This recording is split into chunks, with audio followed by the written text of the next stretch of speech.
Our next speaker is going to be Emilia Illana Mahiqués. She might be shitting from a lot. She is not here, so I'm going to introduce her and then we'll turn over to her to share.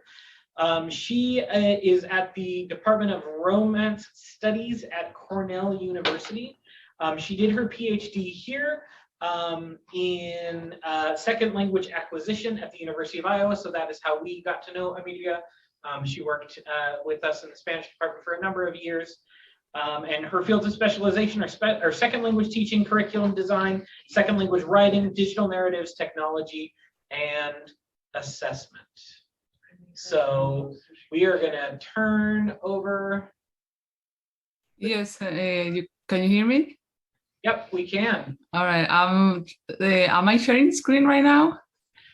You are sharing the presenter version. So you want to go up to the top and swap displays. There we go. Perfect. Yeah, right. Okay. So now you can see the other one, right? Correct? Okay, let's see if this works out.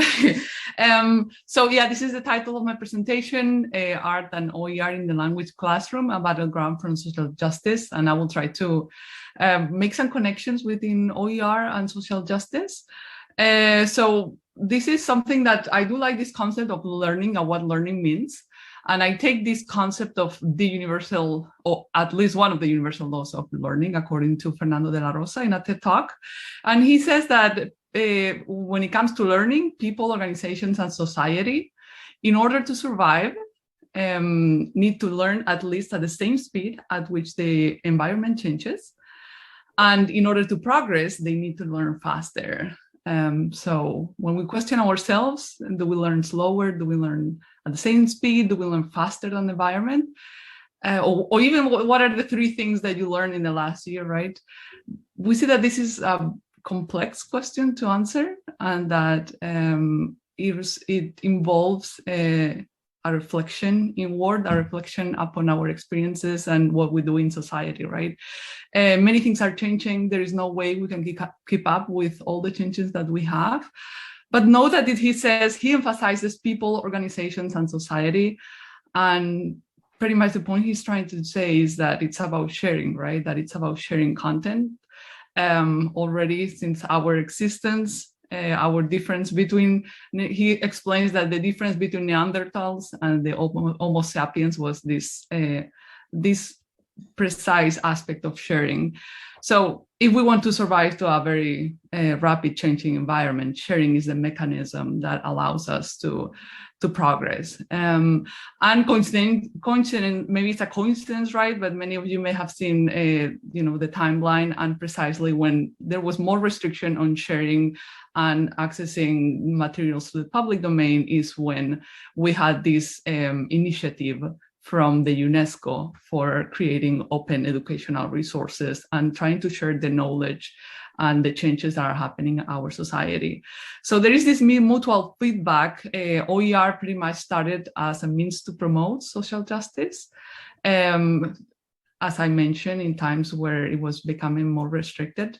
OER offers an optimal platform to share knowledge that is relevant, that is updated, that is socially relevant for everyone and rapidly changing. And at the same time, the field of social justice encourages an inward reflection on our own specific social practices and action. And this is through this reflection that we can progress and generate more knowledge, right? So we create these feedback loops. These feedback loops might be represented better in a chart, which you may have seen before. So we're talking about using OER not as an sporadic or selective manner, but as a primary resource. Of course, that's in an ideal world. And the additional, we're aiming for content that is socially relevant, in constant update, and that focuses on the capacity for building a knowledge production. So instead of passive consumption of knowledge, we want students and instructors to create this knowledge. We want to create a fluid, open pedagogy. It's not about the book that I pick, but about how I'm using OER to promote a different type of learning. So ideally, we want to be in this quadrant when the potential of OER resources is maximized, where implementing OER resources is transformative in the classroom, where it becomes it becomes a new normal in the institution. This is definitely very difficult. In our courses, a project related to social justice that I developed is the migration module. To give some context in this module, it used to be a textbook chapter, especially focused on the Mexico border. And there will be some updates in terms of politics and legislations, but the main emphasis was how crossing this border as an undocumented immigrant, involved a lot of suffering. Excuse me. So this was how we used to be taught, and then one of our intentions with this project was to broaden this framework for discussing migration on many different levels, not only the one that specifically came with the book, and also allow this space, as we said, for reflection, for fluid, open, and learner-centered learning. We use this framework, this model by Bell, on critical teaching, and pretty much what we started talking about social justice, we started talking about human rights. What are these human rights? There is some of the human rights, well, two in particular are one of the human rights is the freedom to move. So from move to one place to another, from one country to another, and then the right to find asilo, no asilo. ¿Cómo se dice? No sé. Asilo. Right? Yeah. So yeah, we touch on those two particular human rights. Why are they where they are? Should they be at the beginning? Should they be at the end? What do you think about the order? Do you think all of them are equally important? So we talk very broadly. Then we talk about status quo. We talk about the concept of borders. And what, so the book comes with a very specific concept of what borders are, but we expand it and we talk about not only the border that affects people crossing, but how it affects in the landscape, how it affects in the fauna, how it affects geographically. So for instance, here are some examples, right? There are so many species that are in danger that, and if you, at the moment where you build anything, a wall, or a fence, then you are putting in risk the life of these animals. The same with the plants, the same with these cactus, for instance. They take 200 years to grow as high as they do, and just to build when they started building the wall, they started cutting these plants, right?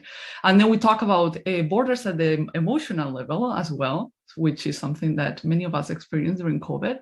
So we try to relate it, we try to expand it, make it a little broader.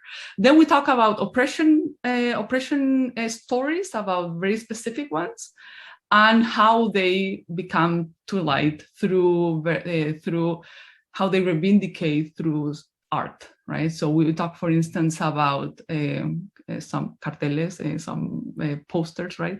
Murales, videos, infographies, biografías, artes, poesía, canciones. So we see a little bit of this podcast. And then what we do is that we ask the student to do something like that, but in a topic that matters to them. So not about migration necessarily, but a topic that is important to them. What is the status quo? Why are you criticizing it? What are other perspectives that haven't been explored? And then how you can reivindicate through art. We help them to create this art. They have to create this art, and we help them through specific deadlines. And it's not really anything big. It's just making them make decisions, and make decisions as for what are they going to do, right? We have piloted this. We've done it two semesters in a row. So then we have, at the end of the semester, after every week kind of checking with them, we develop an exposition, like a gallery. And here, when we put all the art together, is where things are completely different, where it gets a little more meaning because they see the art of all the students. They have an activity that we also develop for the event. So they walk around, we ask them to analyze each other's art, which one are similar to yours, which are different to yours, what are some topics that you never thought about, etc. Here I have a video, which I'm not sure if it will play, but I have a video about how they were working this particular day. Okay, I'm gonna go ahead and see if it works. Oh, all right. No, it didn't work. It actually closed my PowerPoint. I'm opening it again. It's technology fun. Yeah, always. All right, you are seeing the right. Swap the display. Swap, okay. There we go. There we go. Let's see. So that was the room where they were, and you can see all the art. And they are working in groups. It was all exposed. It was more than 100 pieces.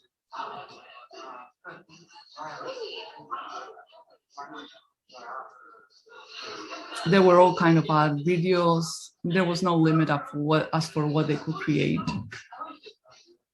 Yeah. Yeah, so then to see more clearly what kind of art they created, we kind of split it in digital art and physical art, even though there was some digital, printable, digital, non-printable. But some of the digital one was LGBTQ, were some of the topics that appeared. Then race and gender, oppression in sport. This girl took actual comments from networks, from the social media, and then she took them and pasted them in this poster. Race, ethnicity, and crime as well, and the numbers, comparing the numbers. COVID and Asian hate was another one. Climate change was always a very popular one. And then here was someone who actually also created another video, and she was talking about the birds and how the birds need to migrate, right? And she was comparing it to human migration and why we're not.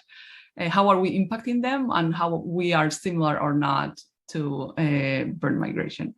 So she did the whole drawing and then she recorded herself throughout this process. Her specialty was also in birds, yeah. Then we had also physical artwork. So again, we had the climate change, we had topics of inequality, we had feminism. And this was one of the most significant one, exploration of women and gender in the Middle East, which, this was very well appreciated and rated. Then what they do, before the gallery, they do a write-up of technical specifications. So, they have to write the title, the technique, and then they write a description, and we work in this description so that they explain what the art is about. And we also received another write-up in Corner Chronicle, which is available if anyone would like to see it. So then after this day, which is the last day of the semester, it's a very good day to finish the semester as well. We do a final project. Instead of having a final exam, we have the end of the semester project where they have to follow this same model that I use for migration. So what is the, introduction, what is the status quo, what are some specific stories of oppression and how you're already vindicating them through your art. So they explain all these in an essay, and then they include the art, and then they have the rubric, and one of the criteria for the rubric is about their art. So this is kind of the bird's eye. The essay is longer than that, and here it's another one. And then this year we repeated again this same project, and we made it get an external grant in which the winning art will receive $2,000 for a charity or organization of student choice for a social issue related to the art that they selected. So this was the winning art, So Chicana by Cassandra Robledo, and she made this wonderful painting on vaqueros, right, on clothing. And she talked about Cesar Chavez y Dolores Huerta. And interestingly enough, there was right next to that one, there was an infography from another student from a different class that was explaining who Carmen Huerta was. So that was, you see the similarities and then they start making connections. And she dedicated the money to United We Dream, to this organization, which is very well known. And then she also explains the rationale for giving it to this organization. So they do the research when you ask them not to find an organization. And then here were some final reflections of what the students thought about the project. In general, they liked it a lot. They thought it was different, right? Yes, there is an essay, there is a moment of writing, but that comes after they have thought a lot about their art. And this writing comes very easy to them because they have done the art before. We are having this project funded for 2 years because it was accepted as part of the pedagogical section of the Mellon grant, but within the migration initiative in our university. So we have funds for 1 more year in this project. And a good idea that we have been thinking is how can we continue moving forward, and perhaps doing one of like it was shown before, like a website or something. So we'll see, but that's pretty much it. Thank you. Thank you, Amy. Thank you, Amy. Are any questions in chat or any questions people have? Someone is saying, could you circle back to the slide on the module you follow for these projects? They just want to see that module again really quick. Yeah, well, it's translated. Well, the PowerPoints will all be on the website. Yeah, and the recordings too. There is a question about the recording. The recordings will be on YouTube. We will send a link to all the participants. Yep. Go ahead, Amy. Yeah, that is like the circle we followed. And then also we have a specific like formularios, which I can also give that information if everybody needs it. But we had every day, we kind of had like, let me see if I can show it. So I had, they have to make decision and write, right? What is your topic? What is your thing? Just something very simple, right? Formulario 1, Formulario 2, Formulario 3. We forced them to make decisions every week, little by little. And then what is some progress, some exploration of something, show me that you did at 20%. So this helped them a lot too. So it's a way of guiding them, right? They do need a little bit of guidance. They need to be pushed a little bit to make decisions, but yeah, and they change as well, even at the very last minute, but yeah. Oh, that's how it works. Yeah. All right, any last questions before we turn over to our next speaker? All right, if